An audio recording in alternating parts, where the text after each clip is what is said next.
I forgot how hard it was to get this plug in or out there since it's going to be outside the box. So I need to bring a little Dremel and just make it a little bit wider.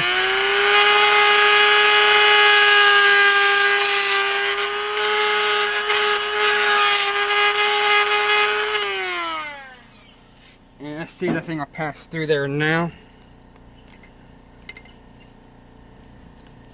Alright, perfect. Now I can just free it from the other side, which is always a challenge. I just forgot how bad it was to get these things in there.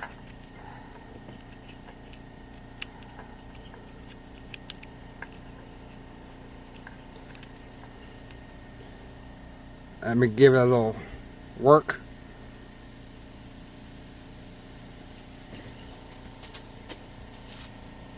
Just so you see what I'm doing, I have to bend it, take it out of the brace, then come up and go in the hole. It took me a little while finagling to get it in there. A sigh of relief. Okay, I got through. I'm gonna blow all this little shavings out. Should be good. Take a little rubbing alcohol. Get down the side of that. And the switch.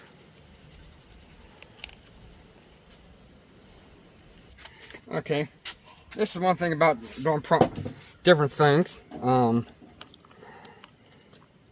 have a better idea. I'm going to do an extension. And I'm just going to cut the white wire because it won't be needed. Oh. Do a flush cut. Flush cut. Bend it at 90. And fish it back in there. If I can see, I can't see the hole. That's the only.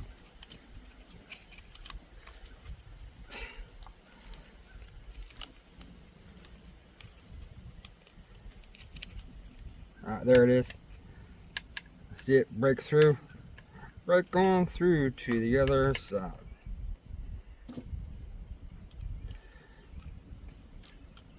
There it is.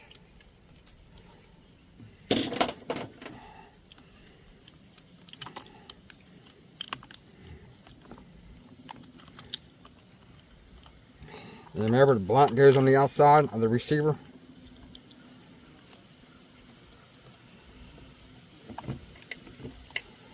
Okay. Then plug that up. I'm going to actually glue that in because I don't want that to ever come back off. And then take that off. I need to, let me put this back in there. Again, I think they're, that's the thing, at 1.5 here, it's just crazy. Looks a little long. I don't know about the same size. So I'm going to put that back and try to mount the switch up here. Again, give me a second. Okay, excuse me. I'm just gonna mount that right. Well, I may have to go. I was gonna do that, but it's not gonna look the best when I start doing the wiring. It's gonna make it short. So if I turn around this way, I'll use the mounting bracket that came with it. And I'll show you the mounting bracket.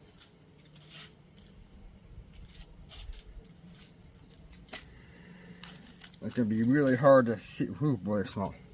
So I'll just put that right there.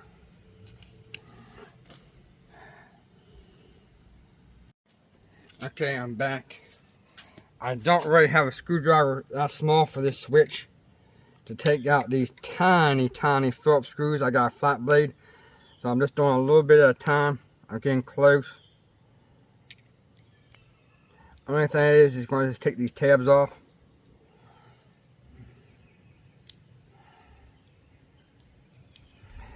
I had a screwdriver, but like, I don't know where I put half my stuff.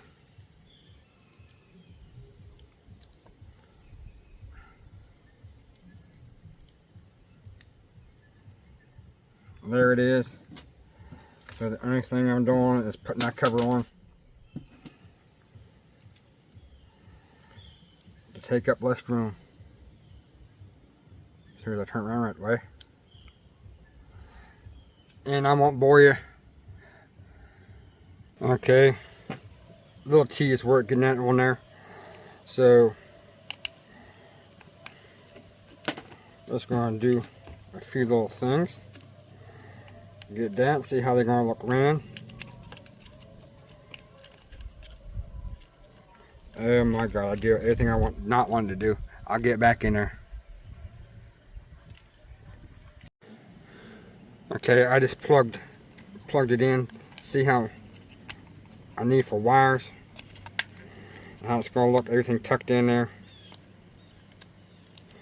I want it to be right there. And then, perfect.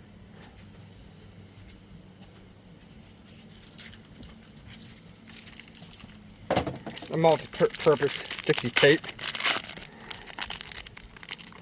So, stick that on there.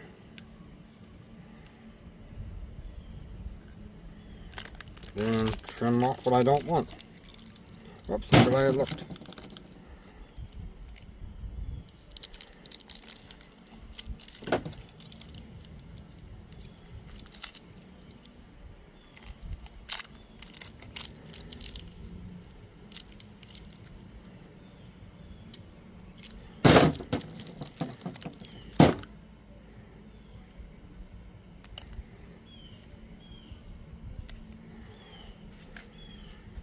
So, let's peel this off.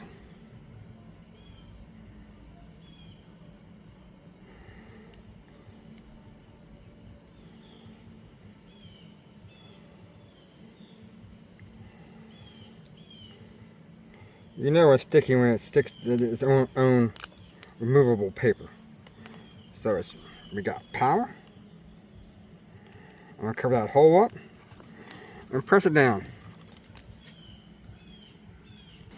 Alright, I'm going to show you a little trick. I have clay that I use for balancing tires. And I learned the hard way that one time when I went to the track in the other buggy. And there was wet spots in the track. About ruined the receiver. The battery tray was ruined. The foam pad was ruined. Clay still in there. So I take clay and just put in there and fill up the cracks so no water can get them. Just like that. You'll still see there's room for put the battery in and tuck everything away. Alright. Turn that off.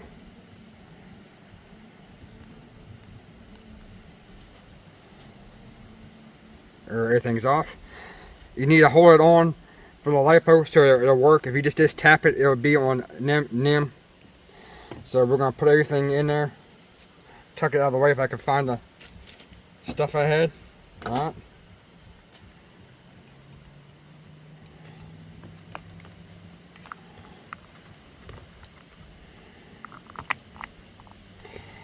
And it's 1.5, we'll put everything back. Then we'll fix the wires and make it look neat.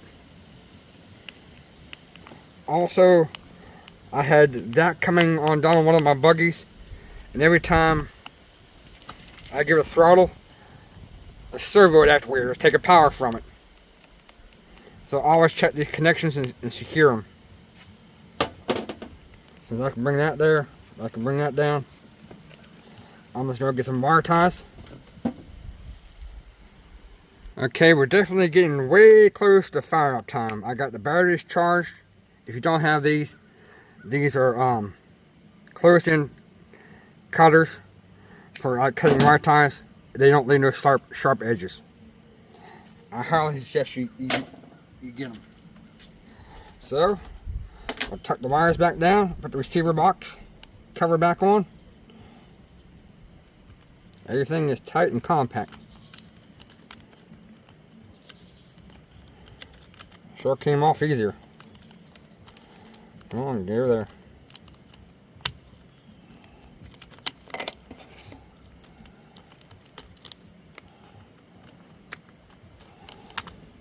Almost in there. Has to slide in that little bracket. There we go. Hit the 1.5. And now it's going to put some oil in the head and get ready to fuel it up. And when I do the break-in, I don't do it how the manual says. I mean, remember, I'm going to be idling tanks and maintaining a temperature at 220 degrees for the whole time. There we go, nice and neat. So it's damn near go time.